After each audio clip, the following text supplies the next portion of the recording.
My name's Rachelle Lamb, and I'm a certified trainer of nonviolent communication.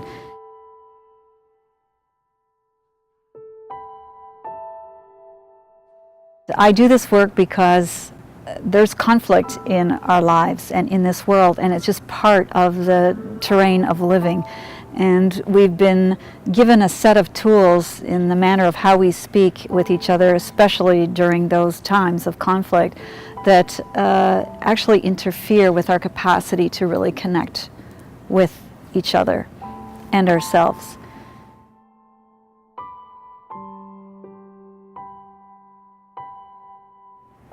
It seems to me to be very potent and important work, and something that we need to learn how to teach our children and also model, so that we can have a chance at making this world a better place for everyone who's in it and for the world itself.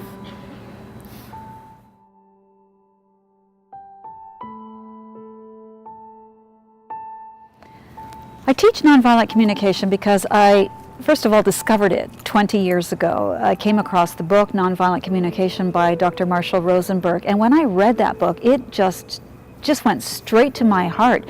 At the time, I had 2 children, an 8-year-old and a 12-year-old, and I could see how the way I was speaking with them was making them not want to be cooperative and not wanting to engage. And I recognized it too from the manner in which I had been raised. I was just doing the same thing my parents had done with me, and they were good people and they were well-intentioned, and still it just, I think we could do better. And so I was striving to be able to do better. And coming across this process, I just found it hugely revealing and hugely effective in helping me with my children and my husband and anybody who mattered to me in my life, in helping me to connect with them in a way that they could also appreciate.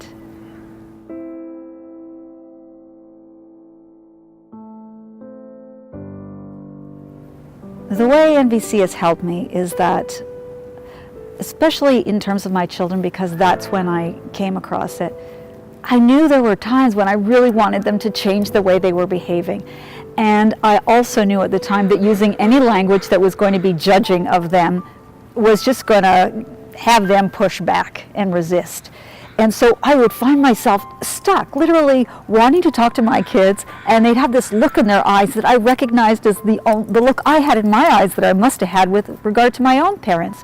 And so it actually gave me a means to change the language. Rather than saying something like, hey, can't you be more considerate? I could say something like, hey, I'm not sure that everybody's needs are being considered here. This has a very different tonal quality to it. And it it lands in the speaker in a very different way. And also it starts to change the way the speaker, him or herself, feels about the exchange. So very powerful.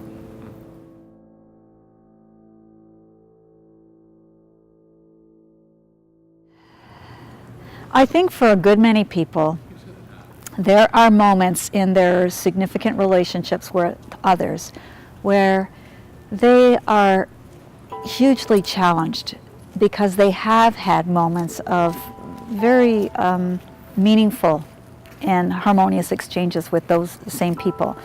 And then they find themselves stuck, not knowing how to proceed. And this often happens in relationship with somebody that we marry, who all of a sudden is acting a different way or is seemingly acting a different way. And in moments like that, people will start to speak about, geez, we don't know how to communicate that well now, do we? So it's in moments like that. Also, people who are in professional settings, in the workplace, where you end up working with people that you don't get to choose, and you might not get along. There might be huge differences between you, and yet there you are trying to work together. What language could you employ so that you could more easily connect with the other person and be heard and hear them?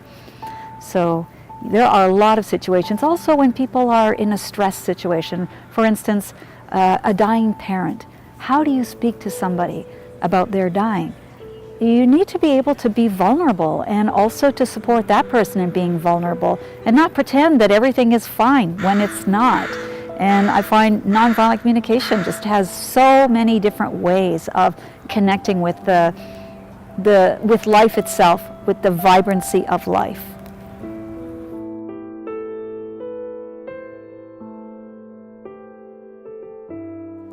I've been teaching nonviolent communication for almost 18 years now, and the founder of the Center for Nonviolent Communication, Rachelle Rosenberg, died 3 years ago. And it's a very tricky thing when a founder dies of a very powerful, significant, and seminal body of work, to be able to remain faithful to that person's work as the times are changing. And when Rachelle Rosenberg first wrote that book, when it was first published, I would say, which I believe was in 1999 or 2000, the climate then was different than it is now. And so I have, over the course of my teaching, really been paying attention to that, to do what I can to make it relevant to how it is now, while at the same time being faithful to what Rachelle was trying to do. One of the things he was very, very wanting was to use nonviolent communication for social change. And so to recognize that the social change, which is what we're living in on a day-to-day basis, you know, when you go out the door, the news you hear, the interactions that you have, and then in your personal life, how these two come together, they're very important. And I'm not so sure that anymore it's enough for us to just tend to ourselves without having a regard for what's happening around us.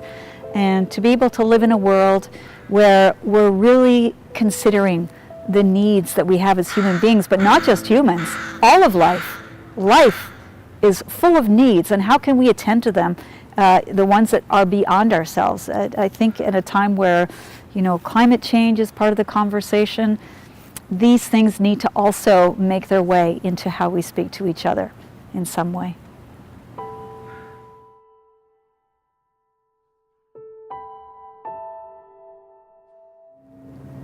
Let me try to come up with 3 things that might make a difference for anybody who actually isn't attending a workshop. And that's kind of hard to do, but one of them I would say is to take responsibility for your feelings and do a little research to find out, is disrespected a feeling? Is betrayed a feeling? And you'll find out very quickly that in fact it's not an accurate description of how you're feeling.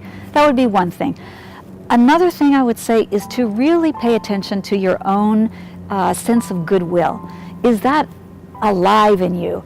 We don't really want to do anything for other people unless we can be doing it out of a sense of goodwill, because anytime we don't do it from that way, or out of that energy, there's a tendency for there to be an underlying resentment that begins to erode the relationship.